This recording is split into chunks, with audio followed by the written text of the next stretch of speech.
emotional thing that young children have to go through, Daniel has a song associated with that. Take a deep breath and count to 4. PBS is the jewel of television, and I feel like we're all better off for having it in our lives. You're watching New England Public Media on WGBY Springfield.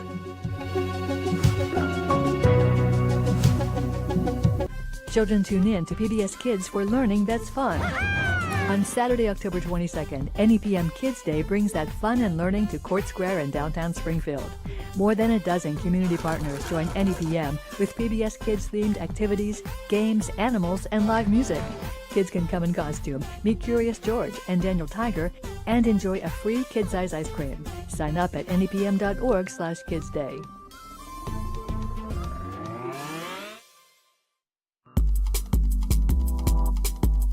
Coming up, we're connecting you with the creativity and culture in your community, including a new mural gracing the back of an iconic Northampton building. There's a whole spectrum of art, and a lot of it makes you think, makes you question yourself and your thoughts. An oral history project documents the local immigrant experience. There's a few common themes that stand out, and these are people who are trying to escape violence, make a better lives for themselves, for their families. And we'll introduce you to a man handcrafting a sailboat, one board at a time. The amount of people who have said that they've learned things, or they've been inspired, or it's helped them through some challenging time in their life, that's really amazing. Join us for those stories and more as we explore the creativity, culture, and community that make us Western New England. Up next on Connecting Point. Support for Connecting Point is provided by our contributing viewers.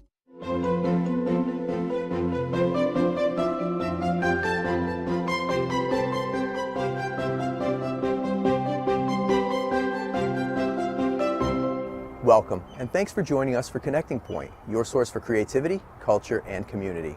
I'm Tony Dunn in for Zidalise Bauer. Every week we explore all that Western New England has to offer, and today we're coming to you from our home base, the city of Springfield, Massachusetts. But we begin our program today with a story out of Hampshire County. Everyone knows the streetside facade of Thornes Marketplace in Northampton, but now the back of the iconic building is getting some attention. Floridian artist Ernesto Maranje was chosen out of 87 applicants to create a nature-inspired mural and had roughly 2 weeks to complete it. Connecting Point's Brian Sullivan visited downtown Northampton on the first day that his paintbrush touched the bricks and brings us this story. Most visitors to downtown Northampton would likely agree that it's one of the most artsy areas in western Massachusetts, if not the most artsy.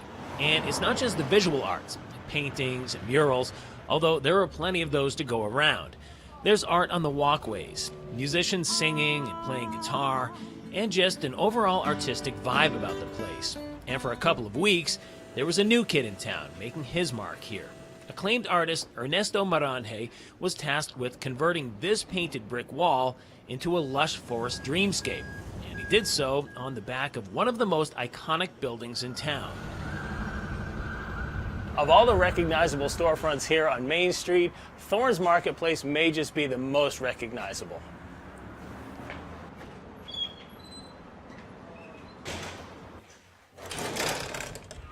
And when this project is completed, it may not be too long before the back entryway can lay claim to that title. It's been a busy few months for Maranje, who arrived here in Hampshire County by way of Florida with stops in Tennessee and New Jersey along the way, where he did projects similar to this one. With music in his ears, he approaches his canvas with what he considers to be organic brushstrokes that he feels are conducive to creating his nature-themed art. To watch him tackle a project like this one with such skill and precision, it's hard to believe that, had it not been for an injury, he may have had a career patrolling the waters in the Coast Guard instead of doing this. I don't even know how it happened. It happened to me individually. I'm sure things like this happen to people, but I saw something that I enjoyed doing, and I just kind of honed in on that, and I focused, and I really picked at what I enjoyed from it, and then that just snowballed. So my last year in the Coast Guard, due to an injury, I wasn't able to perform tasks, and then I fell onto this, and that everything just stopped in one direction and then went in another. It wasn't long before this once blank wall began to fill up. In fact, for an outsider, it appeared to progress much faster than one might think possible. But in this modern era, even artists have access to some remarkable and helpful technology for these types of situations. A lot of us use technology to get these pieces done, a mixture of traditional techniques mixed with Photoshop, or camera phones now have certain apps that do layovers. And then so we put our drawing onto these images that we take from a lift or from another building, and that just helps us find the corner of an eye, where it relates to the nose and how far of a distance.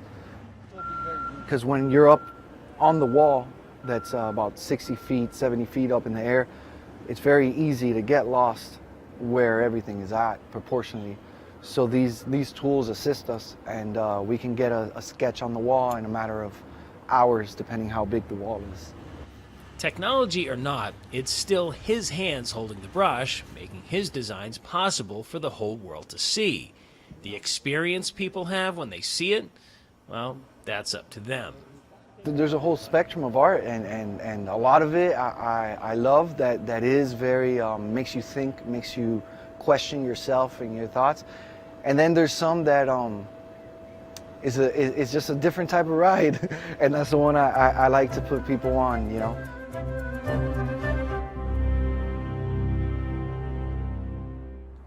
Every week, Connecting Point explores the creativity, culture, and community that make us Western New England. But it doesn't stop there. You can find us online anytime for exclusive features and content. And in this week's digital exclusive, Thornes Marketplace mural artist Ernesto Maranje discusses his thought process in approaching any art project that he takes on. The best way I can explain it is you kind of just have to give all your attention to whatever it is you're doing, and just come at it with a very just accepting way, because there's going to be conflict back and forth, you know, whether things work, they don't work, whether you need to learn something else or not. You can find that digital exclusive online right now at nepm.org/connectingpoint. This September marked the 10th anniversary of the National Observance of Welcoming Week, which is a celebration of those who are committed to welcoming newcomers into the country. For this milestone event, the Center for New Americans and the Forbes Library, both based in Northampton, have launched an oral history project designed to record and archive immigrant stories. Zidalise Bauer spoke with organizers and participants of the project to learn more. Welcoming Week is a national initiative for cities and communities to showcase their commitment to welcoming immigrants into their communities by holding community-wide events where native-born and newcomer residents can participate together. And so, Kawud, you are one of the former students from Center for New Americans, and you participated in this oral history project. So tell me about your experience and the story that you shared during this process. So I met with Lori, and she already introduced me to library, and I went there. I talk about my story, because where I grew up, no school and no road, no hospital. Even today, people are still living like that. So when I come here, I feel like it's good for me to go to school and then get something. I can help people back, or I can do whatever I can.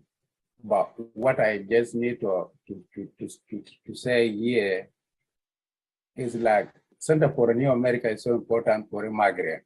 And how does it feel for you to be part of this project, knowing that your voice will forever be part of this area's history? For me, I feel it's so important for me to join this project, because I have my voice is hard, because I grew up where no school. So I need to tell people, really, we need to have a school. Even leave school, having pencil or having book is not easy. But coming to United States, like, used to live with a book and a pencil, you will surprise and thinking, like, what happened? So that is like, I'm so happy to be like, join this project and continue whatever I can. Now, capturing stories is a process, just kind of narrowing down what story you want to tell, and then the art of recording it. And also, I want to mention that some of these participants are recording it in their second language. And so that's also a challenge as well. What was the process like? What goes into recording these stories? How has it been? So through this grant, we were able to get audio recording equipment, camera equipment. So we film these interviews as well as having an oral interview. But we're very conscious of the challenge. I myself cannot speak any language other than English.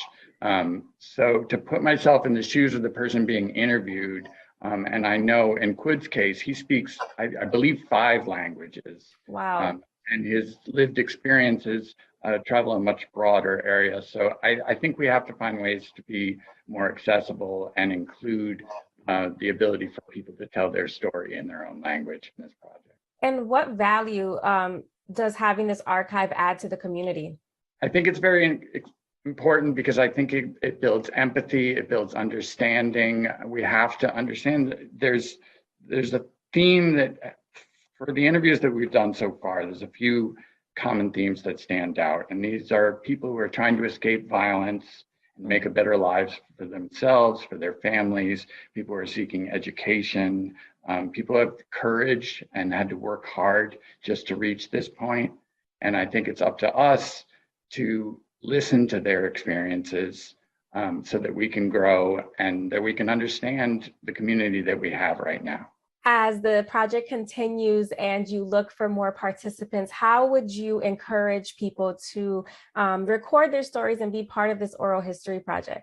Yeah, so we're hoping through our partnership with Northampton Open Media to create a regular time where people could come in. We would have the equipment set up and they can share their experiences and stories with us and those of their families. And Quid, as a participant of this project, what would you share with others who are thinking about doing this, or maybe they're kind of hesitant about doing this? What would you want to tell them?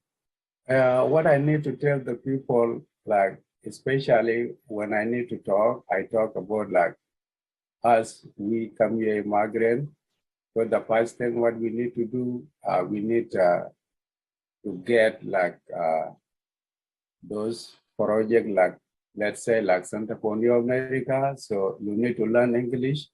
After you learn English, and just because they will teach you like learning English, write English, and just culture for the America and everything. So if you learn those, you will be good for everything and you will just get your life easy. But the bigger thing I need to like tell the people, you need to go out and meet with the people who need to help people. No one can come to you if you are at home. You need to go meet a people. Like the way I go out and meet with Center for New America.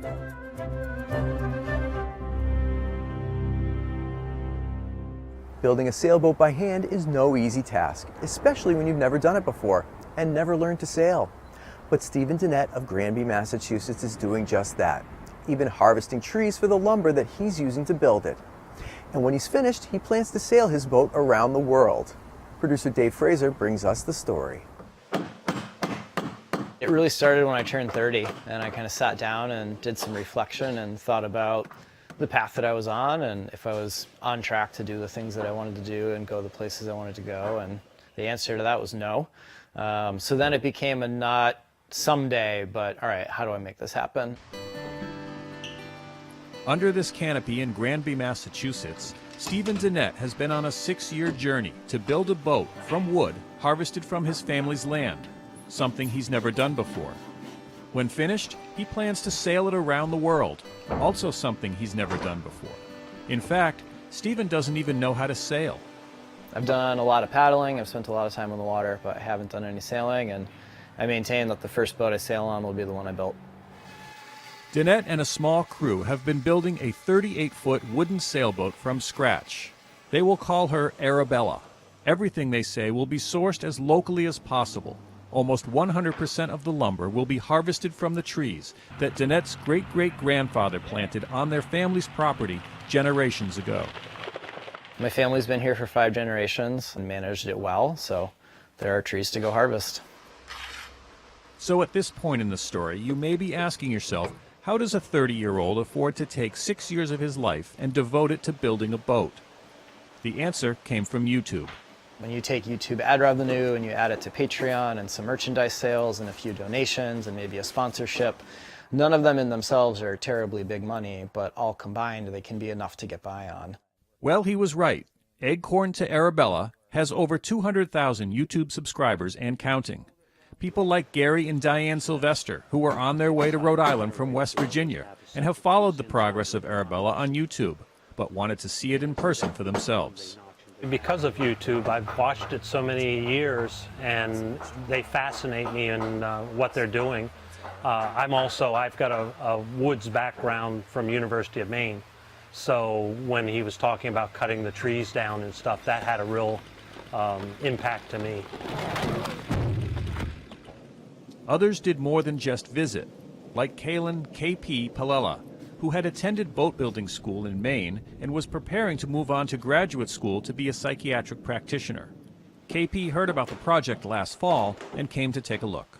I came to visit in January, and I met Steve, and I saw the boat, and I looked around, and I was like, uh-oh, this is trouble. So I canceled grad school. I sublet my apartment in Portland and came on in March. And I've been reminded of how much I love boats, boat building, woodworking, and the community of not just boats, but the community of neighborhoods, the community of people coming together to have a common goal. I needed to be reminded of that. After COVID, after all the stuff that we've been through, I needed a reminder that there are good people doing good stuff. Denette and his crew expect to finish the boat next year and have a launch date in June at Mystic Seaport in Connecticut. Throughout this project, the following they have had on social media is something they never anticipated. And he says the impact they have had on people's lives has been bigger than the boat itself. When we initially started, we kind of joked about the movie The Field of Dreams, if you build it, they will come. And that basically came to fruition.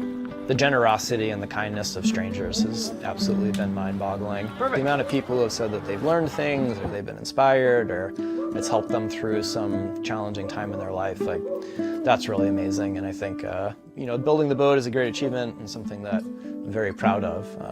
But that small impact in the world means a lot more.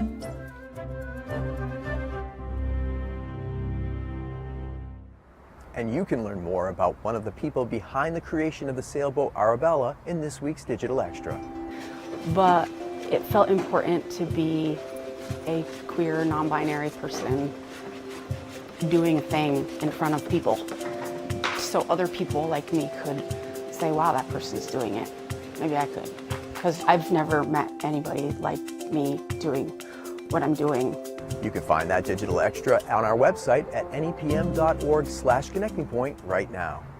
For over 3 years, the Springfield Public School District has partnered with the Barr Foundation and community members on Portrait of a Graduate, which is a vision of what students need to succeed upon graduating high school. Last school year, the district launched an art and writing contest around this initiative that gave students the chance to express what Portrait of a Graduate means to them. And the winners of the contest have recently been announced. Zidalise Bauer spoke with one of the winners, along with some of the staff that helped lead the project, to learn more. Last year, for one of my classes, I took a creative writing class here at Central, and we focused a lot on poetry through the class. And my teacher was talking about the contest, and I thought that it would be a good opportunity to be able to show my writing skills, but also to connect more with the school district and the city of Springfield. Do you want to share with us a little bit of your poem? Sure. So it's called Key to Life, and it says, communication, the key to life. Hearing your best friend give you advice as you cry, scream while driving with the windows down. And communication makes connection, makes life worth living. Azelle and Paul, when you hear those words and you see this young woman take the initiative and be part of this contest, how does it make both of you feel to see your students excel and succeed in this way? I think anytime we are able to involve students and hear directly from them and allow them an opportunity to speak and create from their hearts, it's always mind-blowing. And Zoe was being a little humble and read just a portion of what she wrote. But, so the portrait of a graduate has come down to several pillars. And one of the pillars, which is a key point that the community made clear they wanted our students to be able to do when they graduate, is communicate.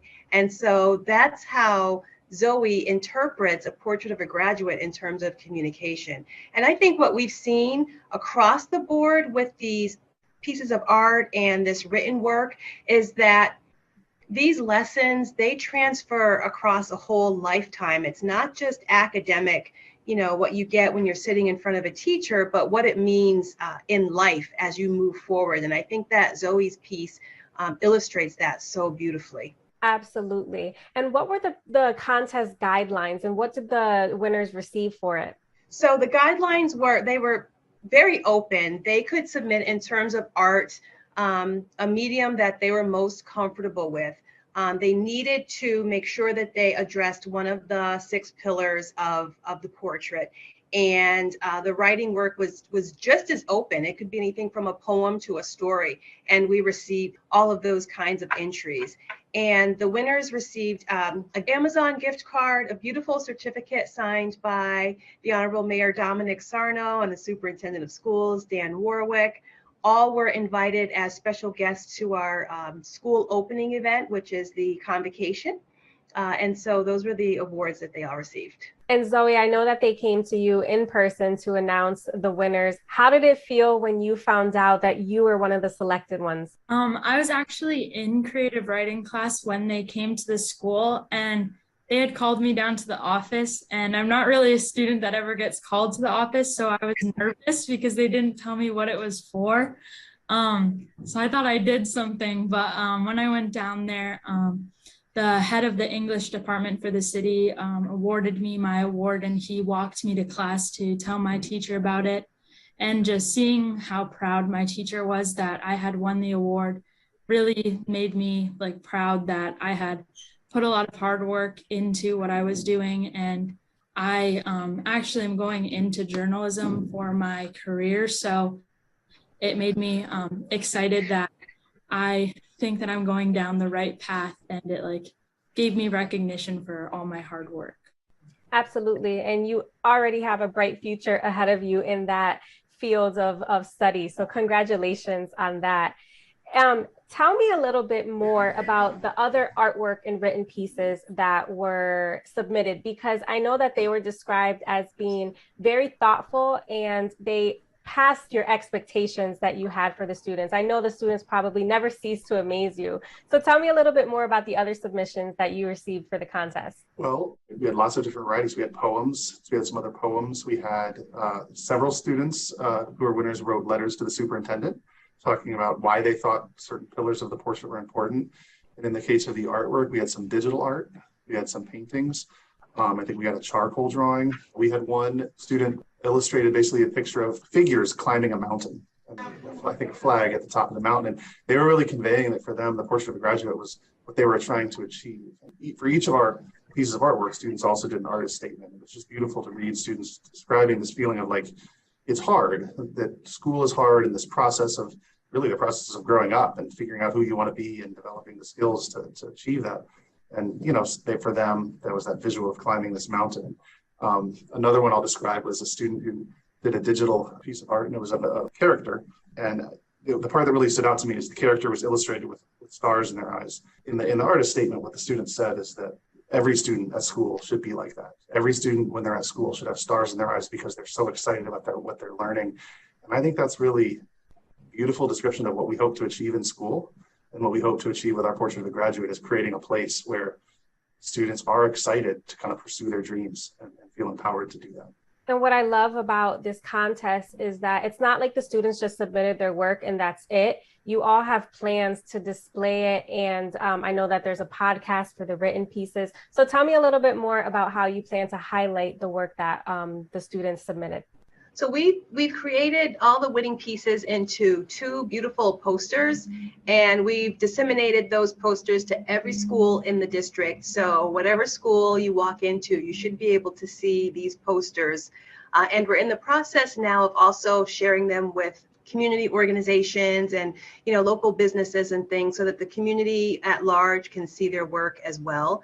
And as you mentioned, the written pieces are available on our SPS POG, the podcast. So we hope that people around the community get very familiar with all of these works. Zoe, what does it mean for you to see the administration and the district really value and appreciate the students' voices? I know that you're a senior, so how does it feel to be included in such an important initiative? I think that it's the most important to me that with the Portrait of a Graduate, they don't just highlight being like a good student with getting good grades and like being the top of your class. They're more focused on who you are as a person, which I think is a really important thing that you learn throughout, especially high school. I definitely know that now as a senior, looking back on my high school career, I noticed the things that I've learned through high school and the different ways that I've changed. And it shows me that all the different pillars that are part of a Portrait of a Graduate are really important in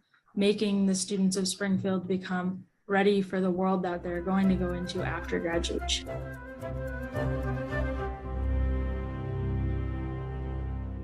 And that does it for this edition of Connecting Point. Remember, you can always find all of the stories that you saw in this episode, as well as exclusive features, digital-only content, and so much more online anytime at nepm.org/connectingpoint. Our thanks to the City of Springfield for hosting us today. And please be sure to join us again every week right here for more stories of the creativity, culture, and community that make us Western New England. I'm Tony Dunn, in for Zidalise Bauer. Thanks for watching, and take care. Support for Connecting Point is provided by our contributing viewers.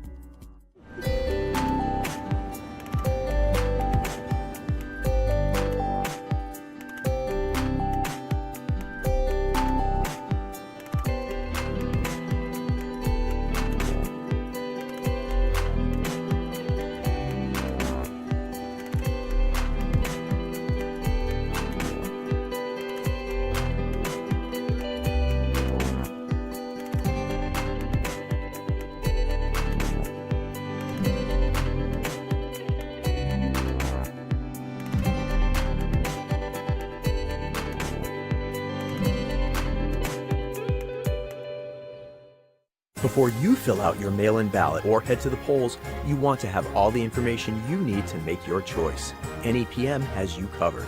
Tune in to NEPM TV tonight at 8 for the gubernatorial debate between Democratic nominee Maura Healey and Republican nominee Jeff Deal.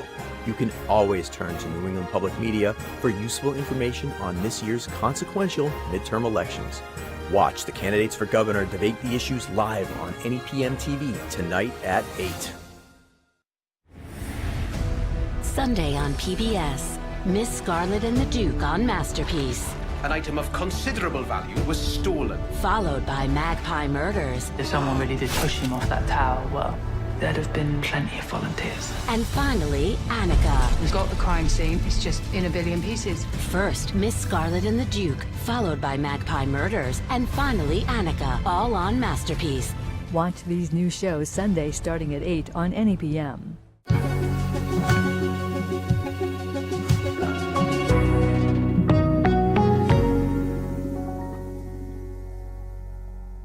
PBS Kids has helped me as a teacher in countless ways. I use Nature Cat in my classroom, and there's an amazing episode about butterflies. So the kids got to watch the caterpillars change and watch Nature Cat clips about that. Tally-ho! His tally-ho became a rally cry. PBS Kids helps my students learn more about the world around them. Tally-ho, butterfly! We did it! What does field hockey, witchcraft, and 1980s Massachusetts have in common? They're all part of We Ride Upon Sticks by Quan Berry, the next pick for the NEPM Book Club on Thursday, October 27th. I'm Erin O'Neill. Just in time for Halloween, we'll be talking about the story of the 1989 Danvers Field hockey team, who tap into some devilishly dark powers to make it to the state finals. Sign up for the NEPM Book Club at nepm.org/book club. The Cartober fundraising drive is on. Help give back this month by donating your used car, truck, RV, or boat to our station. Donating is easy and it's tax deductible. Just call this toll-free number and schedule your free pickup. We'll tow it and give you a donation receipt. Can't donate a car? Spread the word by telling your friends and family and using the hashtag Cartober2022. Learn more by calling this toll-free number or visiting us online. Control of Congress hanging in the balance. President Biden taking on the Trump wing. Extreme MAGA Republicans full of anger, violence, hate, and division. Republicans counting on support from the former president. You're going to send J.D. Vance to the U.S. Senate. Consequential state races. Watch PBS NewsHour election night coverage November 8th or stream at nepm.org.